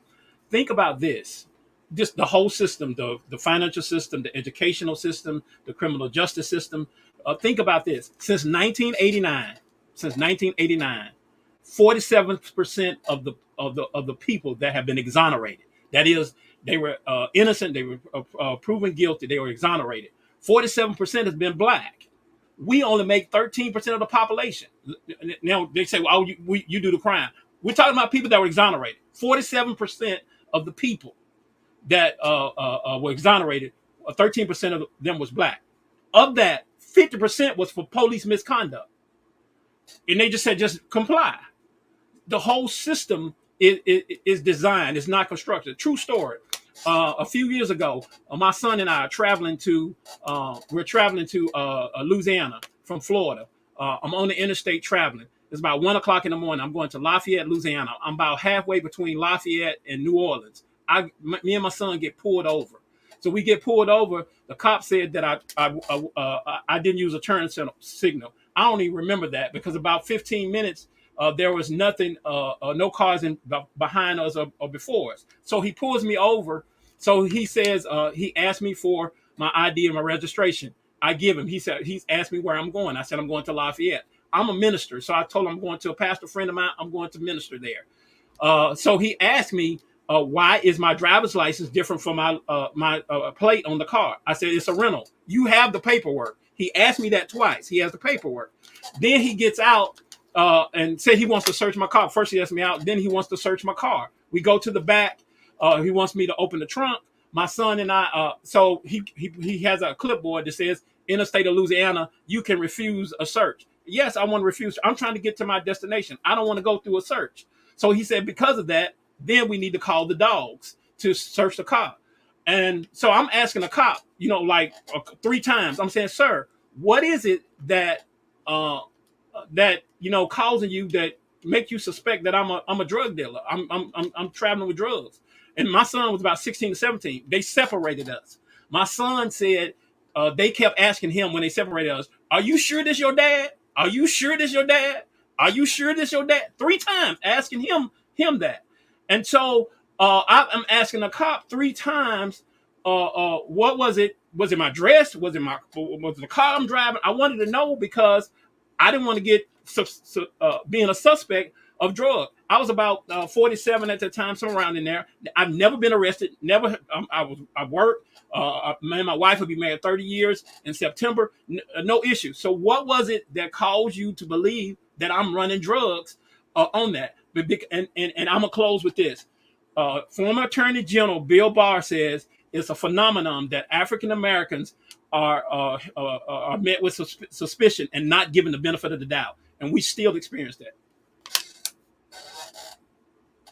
Well, yeah, I've heard that before, and it's still. And I've heard Troy's told me that before, and it still smacks me in the face. And so here's what we're gonna do. We're gonna extend this session because how good it is the next 30 minutes. After that, I'm probably gonna get pulled by my ear by my wife to take care of the girls. So we will extend the next 30 minutes. In saying that, a couple things I want to point out. One is that originally we were supposed to have 2 panels on issues within the Black community. We're still going to have that, but instead of being the other week, we're going to be pushing it to September to make sure we get the panelists that we need to. That's going to be headlined by Tiara Swain and some others. But damn. This is education, at least for people who look like me. Dan, put John's book up again because I want to say something about this book. Here, my room is a mess, which is why I have this stupid background. That's okay. We family. Let's go and put the book up because I want to say something about this book. I want everybody. It's on this live. Buy this book. This book, it may not change the world, but it can change your mindset if you read it. It's all about mindset. We have to change the mindset. And, I believe that it's more, this country is divided. It's completely divided. But I believe it's more on the side of change than it is on the other side. Buy this book. Tell your family members to buy it. Because I have my family members, friends, everybody I know, buy this book. It will help change your mindset. And maybe you'll get an understanding of what truly needs to happen and the change that truly needs to come. And solutions help to bring about true positive change solutions as it pertains to diversity, as it pertains to the Black community and the issues that we go through on a daily basis and that we have continued to, because we cannot say that that's the past when we're living in it today. So everybody on this live, tell your friends, your families, buy Plantation Theory. And you'll thank me later. So let me also add that if you want to learn more about John's book, I did an interview with him last week called Ice Bucket Awakenings. I could send you the link. The second thing is, you want something to add on to this book, blackhistoryandculture.com. I know the person that owns the site. She's pretty cool. And she's got some great courses. Of course, I'm talking about Liz Liba. So make sure you're checking that out. She runs a really great model. There's a free course on there that she could talk about. And by the way, all this is in the resource guide that I posted in the chat. Let me know if you want a copy of it. It goes through Liz's 25 books. It goes through things like redlining. I have videos about drowned towns on there. All the Black Wall Street, Tulsa, Oklahoma, all the different things that you weren't taught in school, that I wasn't taught in school, are in that resource guide. There's a little bit of everything. The other thing I would mention is Richard Olson does the Black Think Tank on Clubhouse. That's a big one. And then John himself has a club called Plantation Theory, and every other Wednesday he runs it. It's about 3-4 hours that they go. And actually, one of the things that was brought up before was about the ERGs. And one of the topics he had 2 weeks ago, or maybe it was a month ago, was are Black ERGs safe for Black people, or ERGs safe for Black people? So it was a really fantastic conversation in and of itself. That was a spicy conversation. You can go ahead and put that out there. It was a good one, but it was because I think that's why most of Lolita, Troy, and Monique. Yeah, you know me. I just say what the hell I want to say. Sharon, what did you say? I think that's you were on that panel, because we've been on a panel together before in Clubhouse. I think you were in Dan's room. Yeah, that's okay. right. Yeah, that's where we connected at. Gotcha. Okay. But we have to, now I'm not going to teach anybody how to treat us. I'm not doing the work for anybody. I will give you tools for you to educate yourself. Again, I have to stress it's about mindset change. I'm not saying that anyone else, other races, hasn't been through things, because they have, but it's nothing like the Black experience. I'm teared up in the eyes now, because I look at my grandson and my baby brother, who is in the military. And every time that my brother tells me he's going somewhere, I say, call me, even though he lives hundreds of miles away. Because I fear for his life. I feel for my daughter's life. See, you all don't have to have that conversation with your children. You all don't have to have that worry. So we have to change the mindset. We have to really do the work. And if, like Monique, Lolita, Troy, Liz, everyone, leave corporate America. Start your own business. We don't have to endure like we used to had to endure, what our ancestors endured. They paid the price, so we didn't have to. So we need to get off our asses, and we have to say, if it don't work, fuck it, we're out. And that's just how I feel about it. And, I don't care that this is going to broadcast and people are going to see it. These are the type of conversations that we have to bring to the forefront to help people to change mindset and make decisions for themselves to build generational wealth. Because I'd be damned they ain't going to give it to us. Sharon, are you aware that I'm a veteran? Are you aware that in the military, Blacks are more likely to get NJP than their white counterpart? Studies show NJP stands for non-judicial punishment. Yes. Even in the military, we deal with these type of issues. Ooh, you just choked me up. My cousin, and I'm going to tell this story very quick. Nah, I can't do it. It's making me cry. So, but I know what you're talking about. I know it. So the change starts from the government, corporate America, and with individual selves. Look at that damn man or woman in the mirror and ask yourself, am I for what's right? Or am I for systemic racism? White inferiority. Ask yourself those questions. So reading The Plantation Theory, I will never say that I'm going to say white inferiority. I'm not going to say white supremacy, because I learned that from The Plantation Theory and John Graham. So let's change our verbiage, because no one is superior than anyone else. I think that if you're religious or believe in God, the only superior being to walk this earth without sin was God, was Jesus, nobody else. So let's change the mindset. Corporate America, do your damn job. And if you don't do your job, guess what? You're not going to have anybody working for you, because we're going to go and we're going to build our own, and we're going to rebuild our Black Wall Streets, because it is more than one. It won't just Tulsa.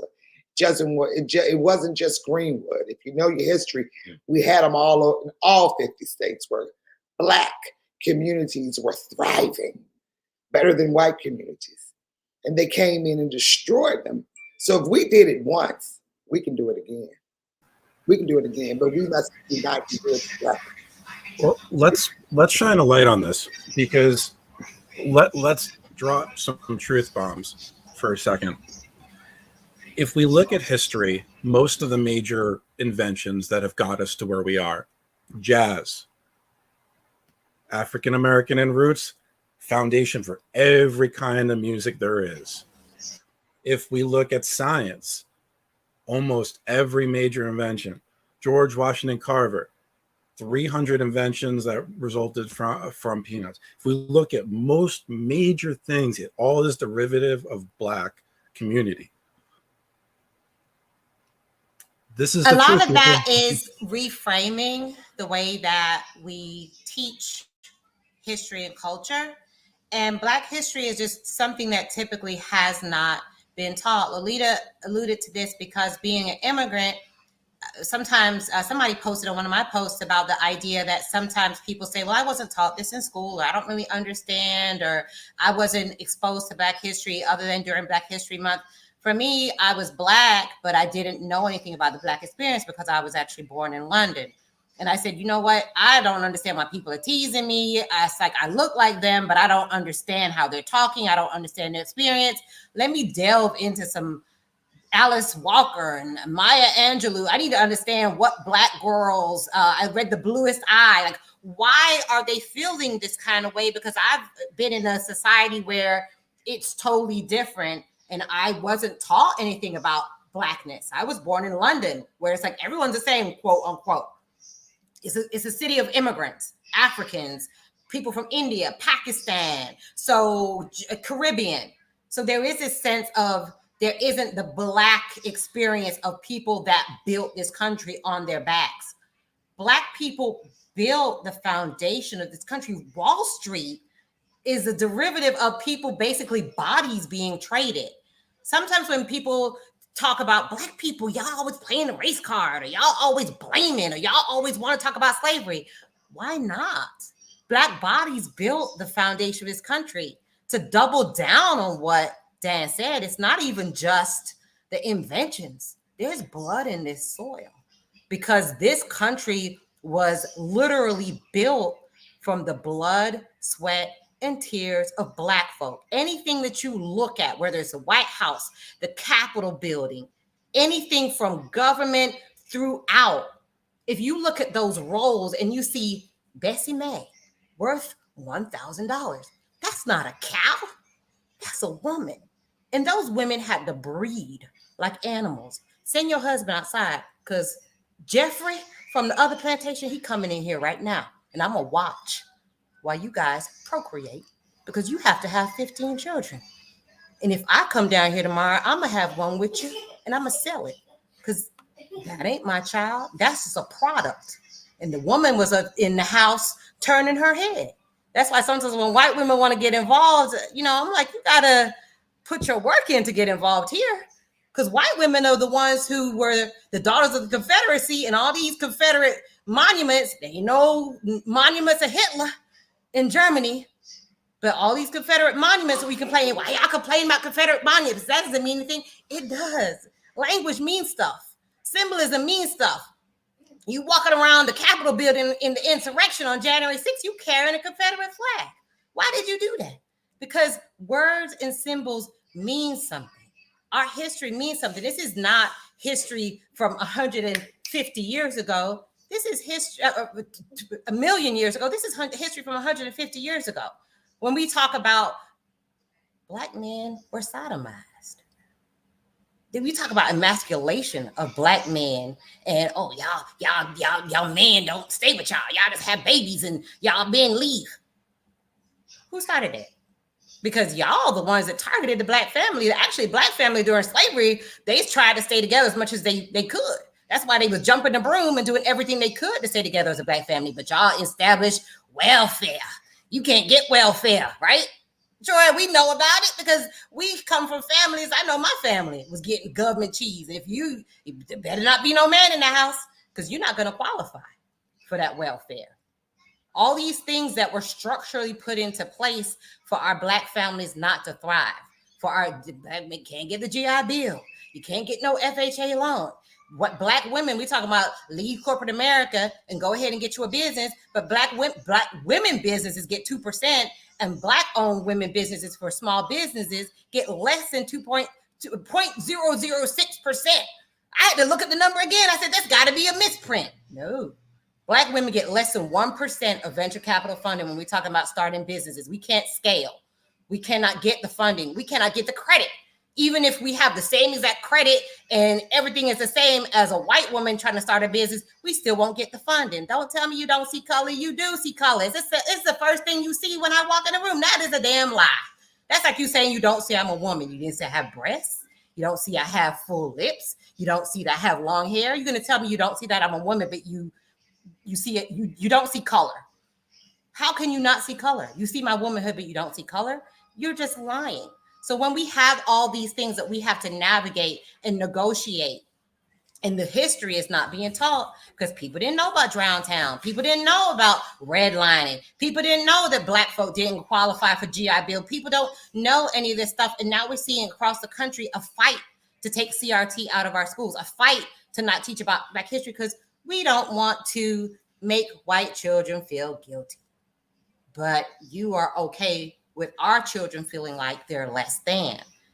This is not about guilt. This is about truth. This is about reality. This is about language, like what Sharon said. This is about the idea that we need to make sure that everyone is on the same page. A lot of us Black folk were not on the same page. I know Black folk that just found out about Juneteenth. I know Black folk that just found out about Tulsa, Oklahoma, because we have been misconceived in terms of our ability to really understand. So America not fair. You know, I know my mom said work twice as hard, but you mean it's literally impossible for me to overcome a lot of this? A lot of it is, because what we're talking about is foundational structures. Sharon's hit it on the head, as did Monique. We literally would have to rip down everything from K to starting as you walk in the door.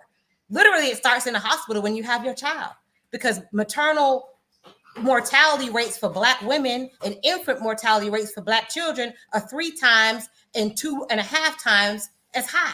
So even when you walk in the door to have that baby, so let's even talk about when they get to kindergarten, from the minute you walk in the hospital to have the baby, you already know, if I don't have a Black doctor, which I had an Ethiopian doctor, I'm not having a white doctor. Oh, you racist because you don't want to have a white doctor. I looked at the stats. I looked at my family and people that told me, girl, I was crying for medication. They didn't even want to bring me no pain pills. They act like I was just going to labor and didn't even want to acknowledge my pain. Why is that happening? It ain't because you don't see color. We are at this point, as Sharon said, we just saw a lynching last year. And imagine what our ancestors had to go through as they watched bodies. That Strange Fruit song, if you listen to that song and you don't cry, you got ice running through your veins. Because I'm telling you right now, if you look at a postcard and you see a little 7-year-old white child smiling as they see a body hanging from a tree, burning, cutting the testicles off that body and throwing it in a bonfire. That's the history of this country. That's what they don't want to teach the children, but it's the truth. Do you see that in Germany? They're not teaching about the Holocaust. They got to teach it because it happened. And by knowing your history, you can make sure you don't repeat it. And you can also be mindful of what people experience. There's enough pain to go around. Indigenous folk done went through it. The Jewish folk done went through it. Any Black or brown person, if you wasn't white, which was a construct, up until 400 years ago, there was no such thing as whiteness. There was this ethnicity. White and Black, if you peel my skin off right now, here go my husband, what you opening up there? Some Oreo cookies, peel off his skin. He's the same underneath as I am. So there's no difference between races. That was a construct because you know what we doing? We going over here and we stealing people out of Africa, stealing slaves or getting them to betray the other tribe that they just was in warfare with and telling them, send them over to us. We're going to put them on this boat. They're going to be in the bottom of this boat, shitting on themselves, pissing on themselves, bleeding on themselves, throwing up. When they come up for air on top of the cabin, we going to rape them. Or we going to sodomize the men so they make sure when they go back under that boat, they don't even think about insurrection on this boat. Then a lot of them, what they would do, jump in the water and commit suicide because they would rather die than come over here and be in bondage. And y'all tell us we supposed to forget about this? We supposed to not teach this? I dedicate my life to teaching about the Black experience. I learned about it when I was 12 because I needed to understand what was going on in this country. I didn't understand it, and I knew the only way to understand it was to dive into what happened, what was happening today, and what need to happen for the future. And we need to empower ourselves. And if you're in the majority culture, like Sharon said, I don't like the idea of supremacy and dominant, but if you're in the majority and you're white, are you a racist or an anti-racist? There is no in between. Angela Davis said it very clearly. Either you for it, what's right, or you against it. And there's a reason why a lot of white folk don't be involved in these conversations because they want to believe that everything is equal and fair. Us in the Black community been known it's not. We've been quiet about it. But up to last year now that we saw a lynching in front of our face live and in person and in HD, like our ancestors saw probably on a weekly basis at one point during history. Now that we've seen that, we refuse to go quietly into the night. We're not going to stop talking about this. This is it. Amen. So, Hey, Liz, do you know that every year on my Facebook, I do Black biblical history because it's another construct and I can take people back and show the lineage of Blacks. We are painted in Christianity. We painted different pictures that there's no Blacks and there's only Caucasians and whites. And so just want to throw that out there. So one thing, Dan, before you go ahead. Forward, you know, Liz, you gave a whole word. Let the church say amen. Okay. You know, I believe that we should educate our own children. You know, my parents, you know, from being born in a family of activists, the same books that I had to read to learn my history and our history, my children read. My grandson is now 12 years old. And he asked me a couple of weeks ago, and I had to pause before I answered him. He said, since they hate us so much, Mimi, why can't we just go back and just rebuild Black Wall Streets? And we live one place and they live the other. 12-year-old, a student, because he's reading about his culture. He's reading about his history because we don't send him to school just to learn what they feel that he should know. And it took me a couple of days to answer him.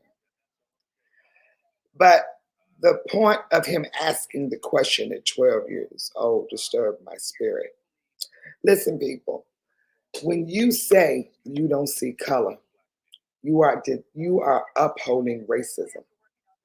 When you say you don't see color, you are denying an individual their identity. But most of all, when you say you don't see color, you don't see me. I am complete. And with that, there's sometimes you just know what note to stop on. I want to give everybody an opportunity to have a final thought before we go into the outro. Before we do that, if you're watching and you one of the things that John talks about is he doesn't believe in the term ally. He believes in the term abolitionist. By definition, an abolitionist is a person who favors the abolition of a practice or institution, especially capital punishment or formerly slavery. It took me a while to understand what John meant by this, but the more that I think about it, the more that you hear from Liz, Marche, Sharon, Troy, Lolita, and Monique, the more it should make sense. For the last 400 years, the system has been put in place, and we need to abolish that system for progress to be made. So I like to think that I am a proud abolitionist, not an ally or an advocate. And with that, we're going to start closing out. I'm going to go to Monique first for final words.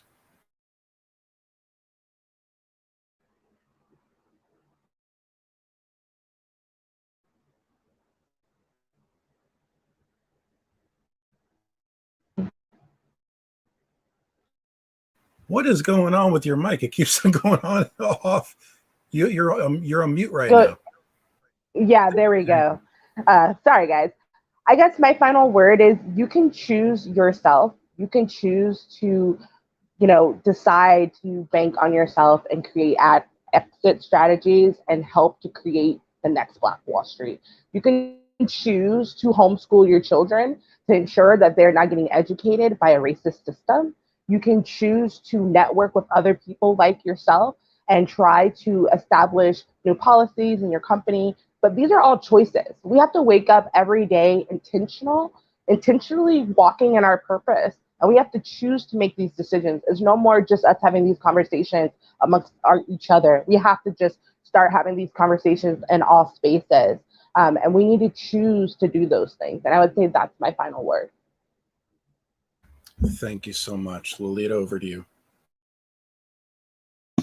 Hey there. So my last word, thank you so much for having me on this amazing panel. It has been such a Saturday. Let me tell you, I love it. And so the conversation has been so rewarding and thought-provoking. So my last comment would be intentional. If you choose to stay on the plantation, as John would say, then be intentional about why you're there and what you want as an end result.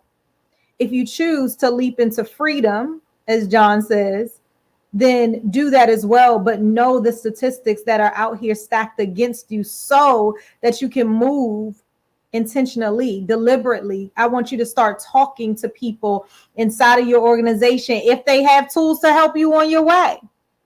If not, find the resources that's around you in order to support you on this journey. Because what I will tell you is that entrepreneurship, when you're not getting that paycheck, it feels a little bit differently. And I didn't know what I didn't know until I knew that I looked inside my bank account.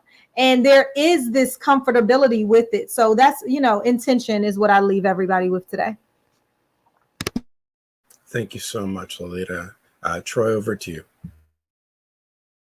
First of all, I want to say, Dan, thank you for the opportunity. I'm truly honored and humbled to be here. Also, the great panel, Monique, Lolita, Liz, Marcia, and Sharon. I mean, I'm just excited and just full of joy just to be here with you guys. But I want to just leave the thoughts to the people that maybe watch this later and don't look like us.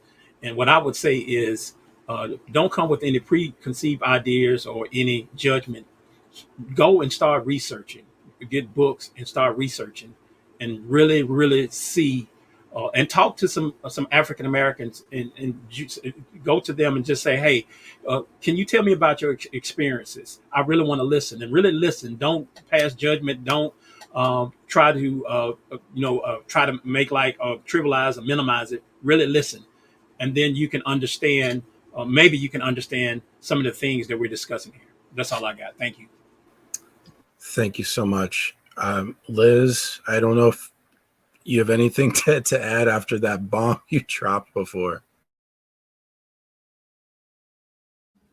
I think the only thing I would say is akin to what everyone else has said so eloquently. It's just reframing our minds and being intentional in how we see the world around us. We really need to make sure that we are going into and navigating spaces. It's not a victim mentality. It's not, oh, the world, the woe is me. It's really more just being armed with the correct knowledge about what has happened in the past, what is currently happening based on statistics. No matter how much you parse and analyze them, at the end of the day, there is inequity.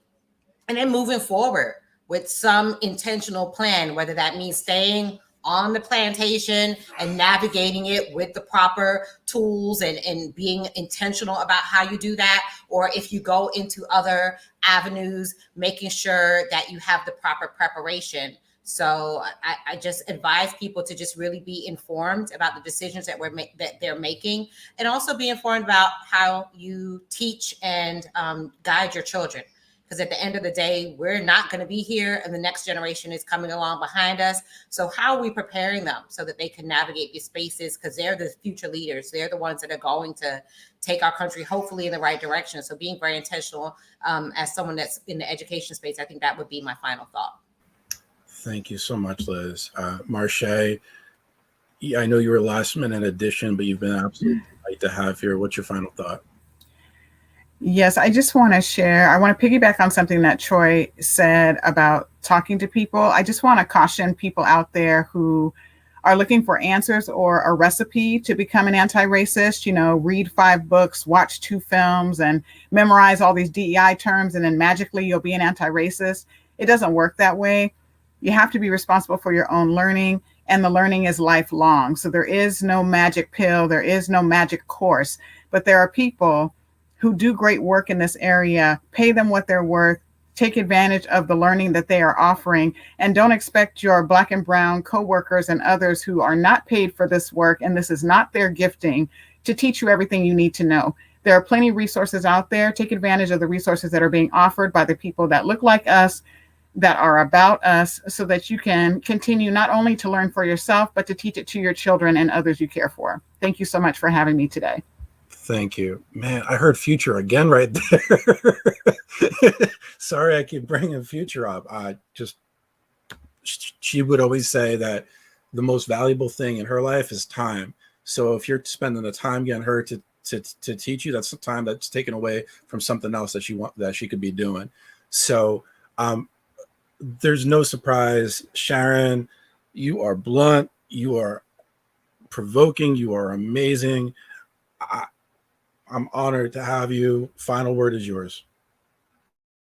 Well, I am honored to be a part of be on a panel with some amazing, true Black excellence, because we all are Black excellence.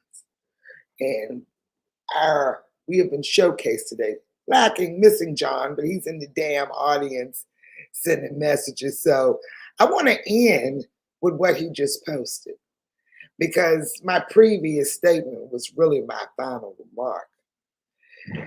John said, don't make your own table. Own the company that supplies the materials to the table makers. Mindset change. There's nothing else left to be said. So I will it wouldn't be me if I didn't throw a comment out at John. So if you like John, in addition to Plantation Theory, he was once a rapper. The last person to sell his CDs was Borders. You could find them on a 45.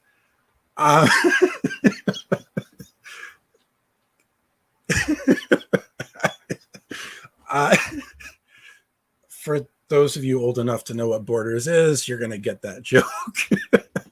So with that, I want to thank everybody. Who says you can't make yourself laugh? With that, I want to thank Monique. I want to thank Lolita, Troy, Liz, Marche, Sharon. y'all are icons to me. And it's for the education that you provide, for the wisdom that you share, and the unadulterated honesty that you put forth. I appreciate you. I'm honored to have you. I'm a better person now than when we started this conversation. I hope others take notice, because I mentioned before, and I'll mention again, I don't know that we're going to be put front forth on LinkedIn or YouTube or Facebook where this has been going. But I know damn well for everything that's been put up on front, people watching this are going to get the most in return.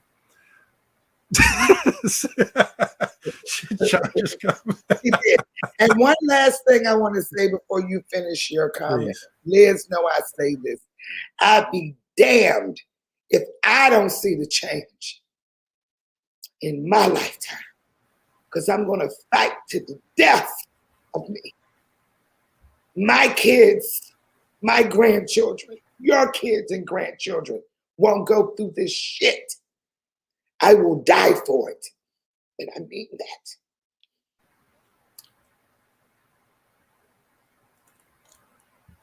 And with that, thank you, Sharon. Sharon knows that I heard the story. She's been a civil rights activist her whole life, and I don't want to go into the detail, but she has lost a lot in this struggle, in this fight, which is why she's so passionate.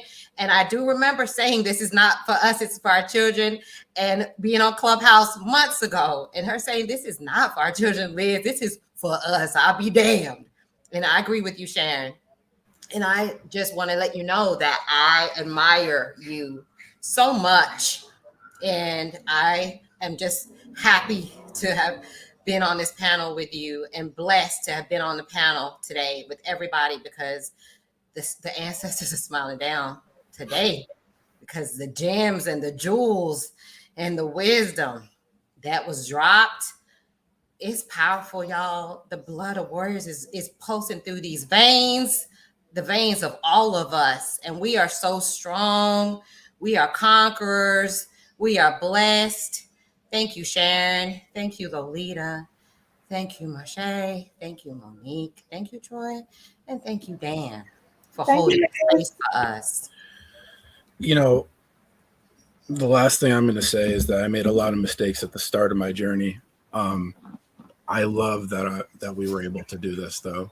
This kind of brings things full circle for me. And with that, we've spoken so much about John. It's only fair that we do an outro from his 45, Chappelle Theory. So I put the wrong song because I thought that the right one was Chappelle Theory. So we're going to go out. It's about a 3-minute outro. Panels, if you have to go, that's completely understood. Everybody's going to begin the video. If you do want to see the replay, I will be posting it later today. It's also going to be on YouTube. I'll send everybody a link. I appreciate so much those of you that have tuned in. Everybody's mentioned that they have been doing things for their kids, and it's when my twins were born that I really started getting involved. Because as a father, if we don't do everything we can to make the world a better place for our children, then who are we? Yeah, I'm just going to John.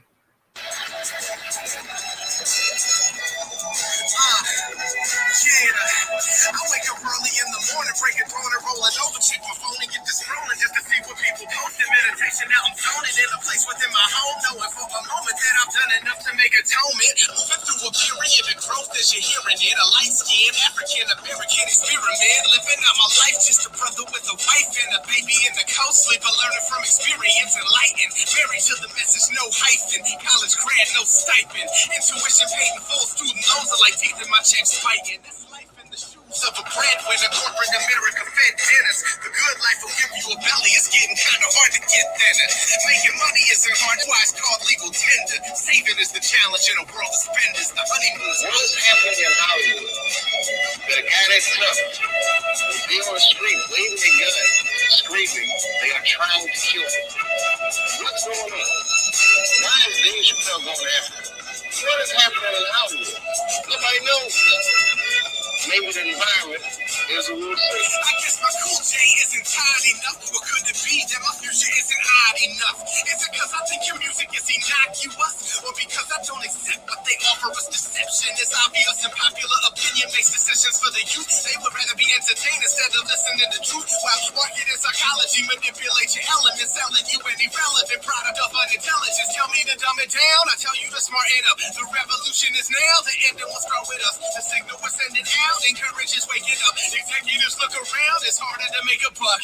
Independence for all, the rally cry of the movement, representing for y'all who actually buy the music. Truth is like the hangover punch from Mike Tyson, laying flat like that Galifianakis when I'm ranking, honeymoon's over. What celebrities become in our culture. Then I realized, oh my God, I'm one of those people. It's a small club, man. It's a weird place to be. When we're going back, you can't get unfamous. You get infamous. You can't get unfamous, right?